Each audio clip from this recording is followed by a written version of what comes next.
بصدق ربا وعرفت بحق معناه. كم مر العمر ولا أدري بحياتي ما معنى الله. أدركت الآن معانيها، أسماء حسنى لعلا، وتنور قلبي بصفات أوصاف ليست لسواه.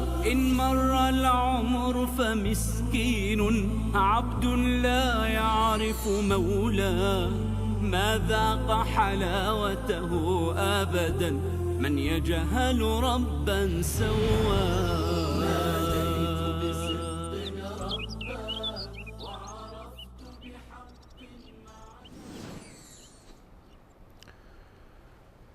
الحمد لله رب العالمين، وصلى الله على نبینا محمد و علی آله و صحبه اجمعین. بینندگان گرانقدر، السلام علیکم و رحمت الله و برکاته. اسماء حسنای الله متعال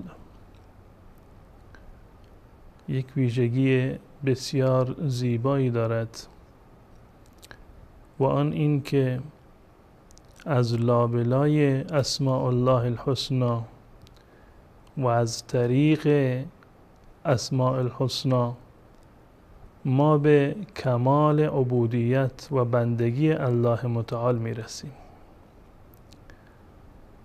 یعنی این که اسماء و صفات الله متعال شاهراه بندگی و راه رسیدن به کمال عبودیت و قرب به الله متعال هست. اهم از عبادت‌های قلبی و درونی یا عبادت‌های ظاهری که ما با اعضا و جوارح خودمان انجام می‌دهیم، تمام اینها در قالب اسماء و صفات الله متعال انجام می‌گیرد و به کمال خود می‌رسد. عبادت‌هایی مانند خشوع و خضوع قلبی، فروتنی، انابت، خشیت الله متعال، بیم و امید، محبت، توکل و بسیاری دیگر از عباداتی را که الله متعال به عنوان گونه‌هایی برای تقرب به خودش معرفی فرموده. برای این که این مطلب بیشتر واضح بشود و ما بیشتر با آن آشنا بشویم، من چند مورد از صفات الله متعال را ذکر خواهم کرد و آثار عبودیت و بندگی را که دارند، نتایجی را که دارند و منجر به چه عبادت‌هایی می‌شوند خدمت شما عزیزان عرض خواهم کرد. مثلا یکی از صفات الله متعال که در قرآن کریم خیلی زیاد ذکر شده، صفت رب هست. رب یعنی پروردگار، یعنی مدیر و مدبر، یعنی آفریدگار. و در بحث توحید ربوبیت الله متعال هر مسلمان باید معتقد به این نقطه باشد که غیر از الله متعال رب دیگری وجود ندارد. رب و آفریدگار همه از آدم تا خاتم گرفته و تمام مخلوقات و کائنات فقط و فقط الله متعال هست. یعنی این که صاحب اختیار ما و صاحب اختیار تمامی مخلوقات و ذاتی که نفع و ضرر ما به دست او هست، ذاتی که میتواند به ما چیزی را ببخشد، معطی هست، عنایت میکند، یا مانع هست، یک چیزی را از ما میگیرد، ضرری میرساند، نفعی میرساند، بیماری به انسان میرسد، شفایی را الله متعال به کسی میدهد، عزت هست، ذلت هست، فقر و تنگدستی هست، ثروت و دارایی هست. تمام اینها صرفاً از جانب الله متعال هست، زیرا که غیر از الله رب دیگری وجود ندارد. و این مواردی که عرض کردم تمام اینها جزء مسئولیت ها و جزء اختیارات رب هست. کسی که رب نباشد نمیتواند مانع صاحب نفع و ضرر ما باشد. کسی که رب نیست مالک عزت یا ذلت نیست. کسی که رب نیست نمیتواند که فقر یا ثروت بدهد. تمام اینها بر اساس تقدیر الله متعال و بر اساس رب بودن الله متعال هست که بندگانش را به این نعمتها می نوازد. وقتی که انسان به این مطلب پی ببرد که اگر رزقی میدهد از جانب الله هست، اگر زنده می کند الله هست، اگر می میراند الله هست، اگر به کسی عزت میرسد یا ذلت میرسد، نفع و ضرری میرسد، تمام اینها از جانب الله متعال هست. نتیجه و اثر این باور و این اعتقاد و دانستن معنا و مفهوم رب این هست که ما صرفاً فقط و فقط بر الله متعال توکل بکنیم. توکل ما، اعتماد ما صرفاً بر الله متعال هست، زیرا که یک مسلمان میداند که کسی غیر از الله مالک نفع و ضرر من نیست.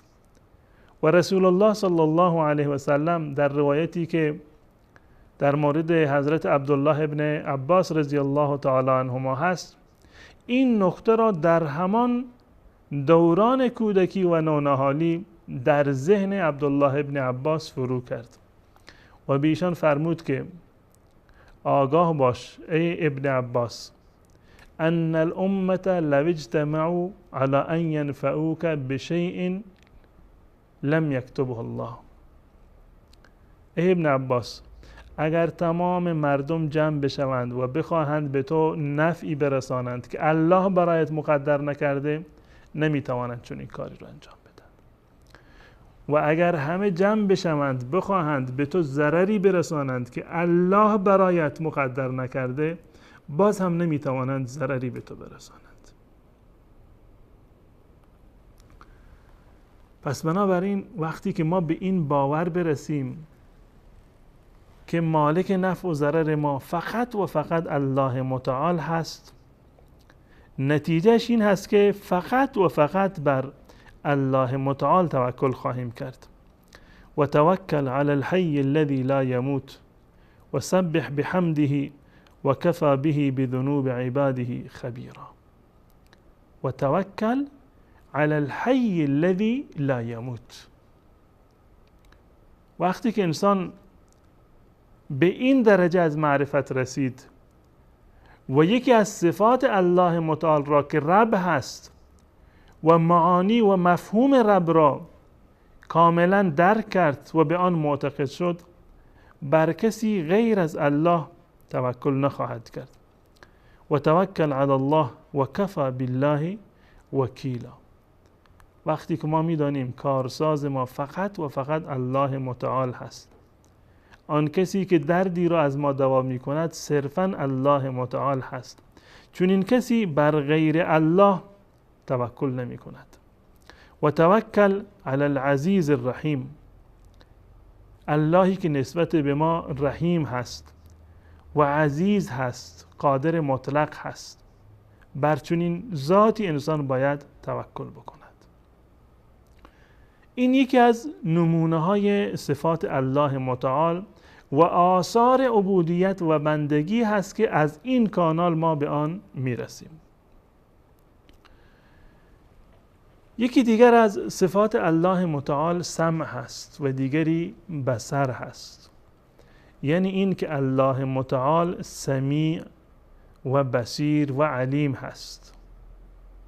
سمیع هست، صداهای ما رو میشنود.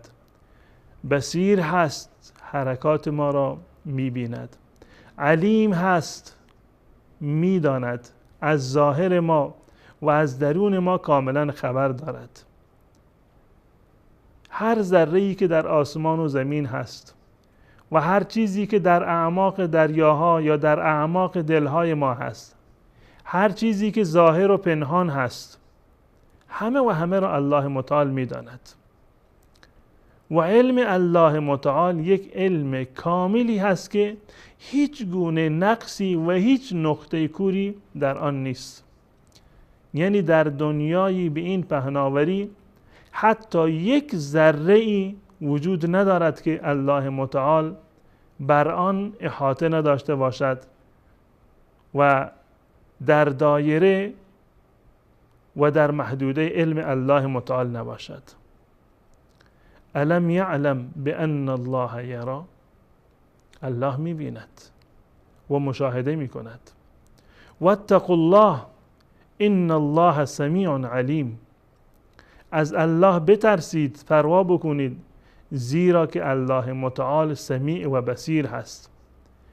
اعملوا ما شئتم انه بما تعملون بصیر، هر کاری میخواهید انجام بدهید، الله متعال به تمامی اعمال و کارها، گفتار و کردار شما علیم و بصیر هست، دانا و آگاه هست. وقتی که یک انسانی به این نتیجه رسید که الله متعال سمیع هست، بصیر هست، علیم هست و معنی این صفات الله متعال را درک کرد و به آن معتقد بود، چون این انسانی همیشه و در هر حالت مراقب اعمال خودش هست. خوف و خشیت الله متعال در قلبش ایجاد می شود.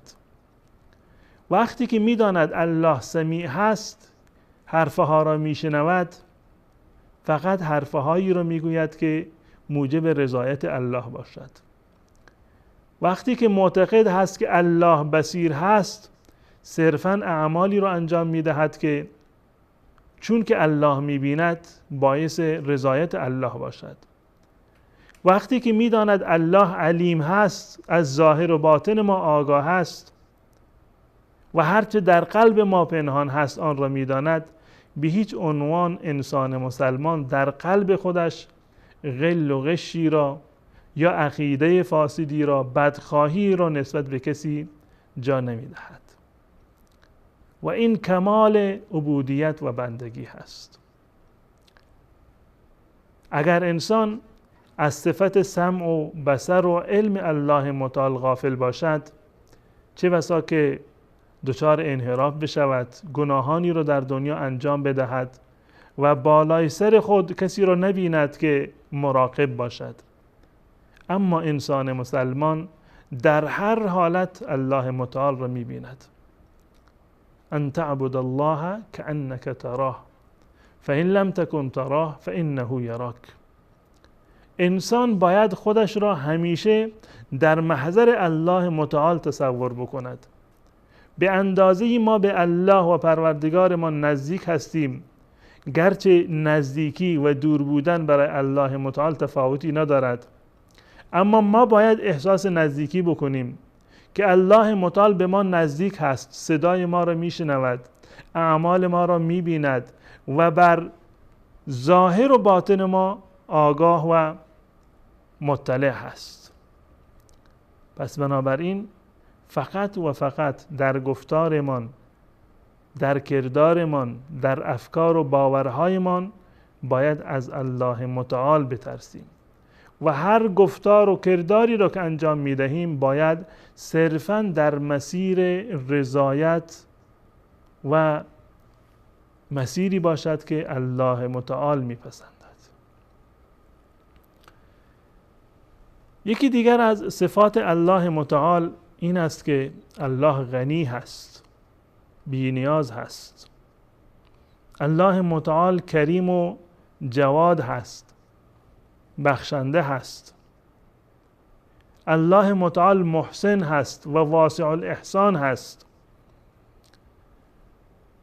و وقتی که این صفت را ما به کنه و محتوایش پی ببریم، معنیش در قلب ما رسوخ پیدا بکند، میدانیم که الله متعال بر بندگانش احسان دارد، لطف دارد، بسیار مهربان هست، برایشان خیر میخواهد، ضرر را از بندگان خودش دور میکند و تمام آنچه را که الله برای ما مقدر فرموده بر اساس کرم الله متعال و بر اساس لطف و احسان الله متعال هست.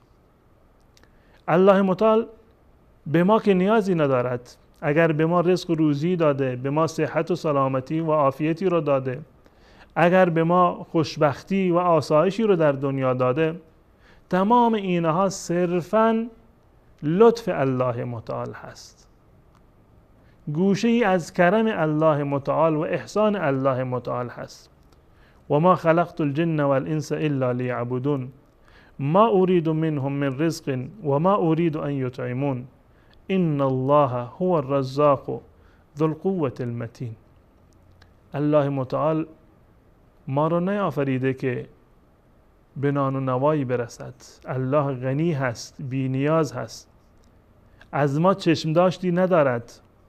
این ما هستیم که نیازمند الله متعال هستیم. وقتی که انسان به این باور برسد و بشناسد که پروردگار من کریم هست، جواد هست، لطیف هست، واسع الاحسان و محسن هست، آثار بسیار زیبایی رو در بعد عبودیت برای انسان به همراه دارد. یعنی این که انسان قوت رجا و امیدش به الله متعال بیشتر می شود.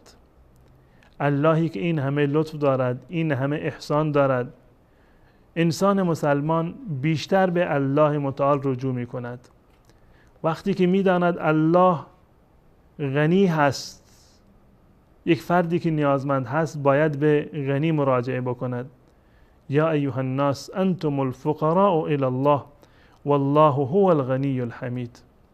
همه شما نیازمند الله متعال هستید و آن که بی نیاز هست و ستوده شده هست و قابل ستایش هست صرفاً الله متعال هست.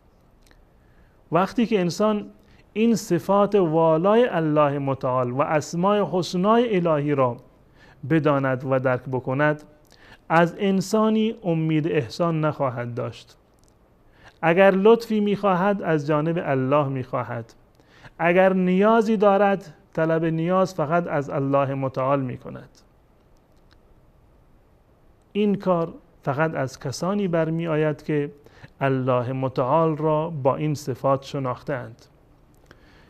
یا این که الله متعال عادل هست، الله متعال منتقم هست، از ظالمان انتقام میگیرد، الله متعال خشمگین می شود، ناراحت می شود. اگر ما این صفات الله متعال را در ذهن داشته باشیم، همیشه مراعات خواهیم کرد. در جایی که عدم رضایت الله متعال هست، کاری که موجب خشم و غضب الله متعال می شود، از آن پرهیز می کنیم. خود همین خوف و خشیت و پرهیز از غضب الله متعال یک نوع عبادت هست که فقط کسانی می توانند این را با کمال خودش انجام بدهند و در بالاترین حد این عبادت را انجام بدهند که شناختی از الله متعال داشته باشند. وقتی که انسان بداند که الله متعال جلیل هست، صفات جلال و عظمت و علو و قهر را الله متعال دارد، در مقابل الله متعال خشوع و خضوع و فروتنی خواهد کرد. وقتی که یک انسان بداند که الله متعال در اسماء و صفات خودش بالاترین کمال و جمال را دارد، زیبا هست و زیبایی را دوست دارد، بالاترین کمال را دارد و هیچ گونه نقص و عیبی در اسماء و صفات الله متعال نیست، اگر انسانی به این باور برسد قطعا الله متعال را دوست خواهد داشت و مشتاق دیدار الله متعال خواهد بود. و من احب لقاء الله احب الله لقاءه. کسانی که مشتاق دیدار الله هستند، الله متعال هم دیدار آنها را میپسندد. و بقیه اسما و صفات الله متعال هم این گونه هست. یعنی هر صفتی را که شما تصور بکنید یک بابی و یک راه و شاهراه بزرگی به سوی عبادت و بندگی الله متعال به روی شما گشوده می شود و در قالب این صفت و به همراه علم و درک و فهم این صفت شما می توانید که در آن بعد آن عبادت را بهتر و با کمال بیشتری و با احساس حلاوت آن عبادت را انجام بدهید. امیدوارم که الله متعال نعمت بندگیش را و حلاوت در بندگی و لذت اطاعت را در وجود ما پدید بیاورد و عباداتی را که به ما توفیق داده که انجام بدهیم این عبادات را خالصانه بگرداند و به بارگاه خودش قبول بفرماید. تا برنامه دیگر و مطلبی دیگر شما را به الله متعال می سپارم. السلام علیکم و رحمت الله و برکاته. ناديت بصدق ربا وعرفت بحق معناه كم مر العمر ولا أدري بحياتي ما معنى الله. أدركت الآن معانيها أسماء حسنى لعلا وتنور قلبي بصفات أوصاف ليست لسواه. إن مر العمر فمسكين عبد لا يعرف مولاه ما ذاق حلاوته أبدا من يجهل ربا سواه.